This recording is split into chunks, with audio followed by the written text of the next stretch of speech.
Hello everyone. मेरे YouTube channel ESC education for all पर आप सभी लोगों का स्वागत है।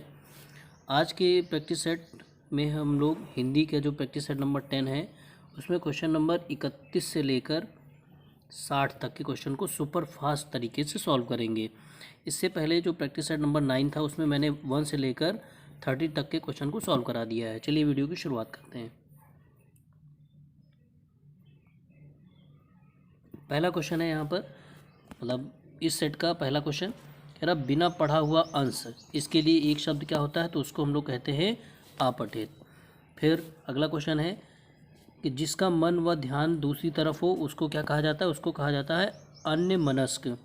फिर तीसरा क्वेश्चन है यहाँ पे 33 नंबर, कह रहा जिसका जन्म पहले हुआ हो उसे कहा जाता है अग्रज, जिसका जन्म बाद में हुआ हो उसे कहा जाता है अनुज, और जो 2 बार जन्म ले उसे द्विज, और सब कुछ जानने वाला सर्वज्ञ होता है। क्वेश्चन नंबर 34 पे आते हैं। क्वेश्चन नंबर 34 कह रहा है कि जिसकी मति झट सोचने वाली हो उसे क्या कहा जाता है, उसे कहा जाता है प्रत्युत्पन्न मति। 35 नंबर में क्या क्या है, कह रहा है दिए हुए शब्दों में भिन्न अर्थ वाला शब्द बताइए। तो भिन्न अर्थ वाला आत्मजा, नंदिनी, भार्या, कन्या। तो यहाँ पे जो भिन्न अर्थ वाला शब्द है वो है भार्या। कौन सा? भार्या है। फिर आगे है क्वेश्चन नंबर 36, कह रहा तीक्ष्ण बुद्धि वाले को क्या कहा जाता है। तो तीक्ष्ण बुद्धि वाले के लिए जो एक शब्द यूज़ करते हैं उसे कहते हैं कुशाग्र बुद्धि। फिर नेक्स्ट नंबर पे आते हैं। नेक्स्ट नंबर 37 नंबर कह रहा है किए गए उपकार का फल न मानने वाला क्या होता है, वो होता है कृतघ्न। और किए गए उपकार को मानने वाला क्या होता है, वो होता है कृतघ्न। आगे आते हैं। इसमें कह रहा है युद्ध की इच्छा रखने वाला, युत्सु सही है, लड़ाकू वो भी कह सकते हैं, यथेच्छु ये भी कह सकते हैं। तो इस हिसाब से यहाँ पर सभी सही हो जाएगा। फिर निष्प्रह का अर्थ पूछ रहा है। निष्प्रह का अर्थ होता है जो इच्छा रहित हो। एक मिनट, निष्प्रह का अर्थ होता है जो इच्छा रहित हो, उसे हम क्या कहते हैं, उसे कहते हैं निष्प्रह। फिर आगे आते हैं क्वेश्चन नंबर 40 पर, कह रहा है जो एक स्थान पर टिक कर नहीं रहता है उसे क्या कहा जाता है, उसे कहा जाता है यायावर। जंगम, यायावर, इस तरीके से। आगे बढ़ते हैं।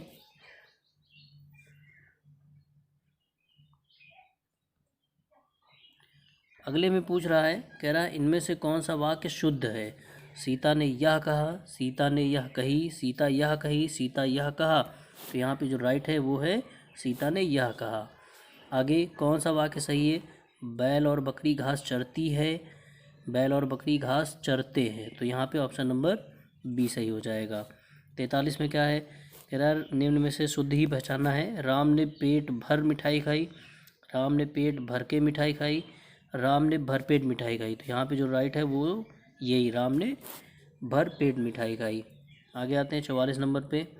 44 नंबर में कह रहा है ये शुद्ध यहाँ भी पहचानना है। मैं आपकी सौजन्यता पर मुग्ध हूँ, मैं आपके सौजन्य पर मुग्ध हूँ, मैं आपकी सुजन्य पर मुग्ध हूँ। इनमें से तीनों वाक्य अशुद्ध हैं। तो यहाँ पे जो राइट है वो सही है, तीनों अशुद्ध नहीं है, बी वाला शुद्ध है। फिर 45 नंबर में आते हैं। कह रहा है शुद्ध वाक्य, वही शुद्ध वाक्य यहाँ भी पहचानना है। कह रहा है दरअसल में वह उससे प्रेम करता है, डाकू के पैरों में हथकड़ियाँ हैं, यह ऐतिहासिक घटना है, आपका बहुदीय। तो यहाँ पे जो शुद्ध होगा वो होगा यह ऐतिहासिक घटना है। 46 नंबर में आते हैं। 46 नंबर में शुद्ध पहचानना है। तो जो शुद्ध शब्द होता है वो उज्ज्वल इस तरीके से लिखा जाता है।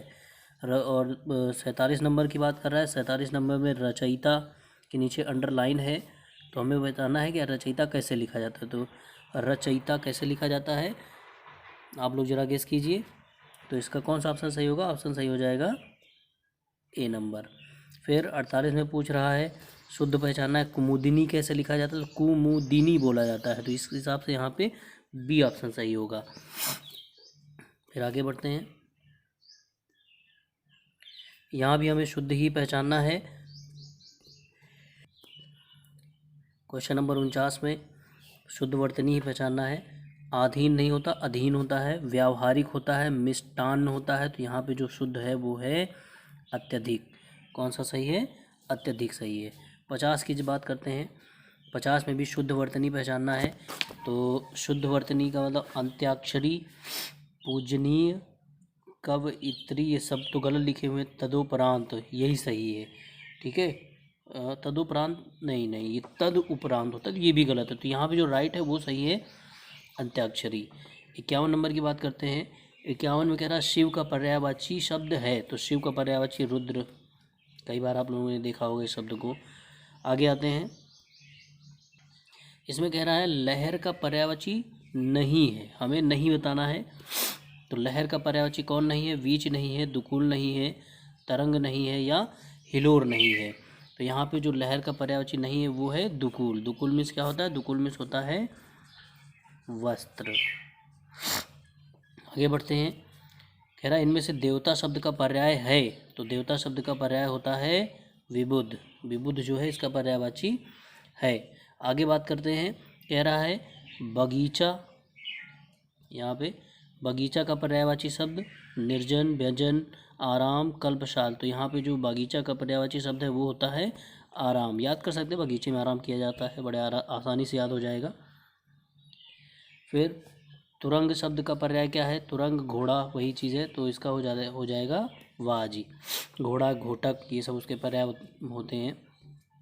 56 में कह रहा विडोजा पर्यायवाची शब्द किसका है? तो विडोजा होता है इंद्र का। 57 नंबर में आते हैं, कहते हैं मार शब्द का जो पर्यायवाची है वो क्या है? वो मार जो होता है वो अनंग का पर्यायवाची होता है। फिर आगे बढ़ते हैं, कह रहा रसा शब्द का पर्यायवाची शब्द है। मतलब रसा जो शब्द है उसका पर्यायवाची शब्द क्या है? तो रसा का जो होता है वो होता है तमिश्रा। फिर आते हैं मृगेंद्र पर। मृगेंद्र पर्यायवाची पूछ रहा है, तो मृगेंद्र का पर्यायवाची केसरी। फिर षटपद की बात कर रहा है। षटपद मतलब 6 पैरों वाला, वो होता है भ्रमर। तो इस तरीके से आज हम लोगों ने 31 से लेकर 60 तक सुपर फास्ट तरीके से क्वेश्चनों को किया है। आई होप वीडियो अच्छा लगा होगा आपको। वीडियो पसंद आया है तो लाइक कीजिए, और चैनल को सब्सक्राइब कीजिए। वीडियो को ज़्यादा से ज़्यादा शेयर कीजिए। जल्दी मिलते हैं नेक्स्ट वीडियो में, तब तक के लिए नमस्कार। पढ़ते रहिए, मस्त रहिए।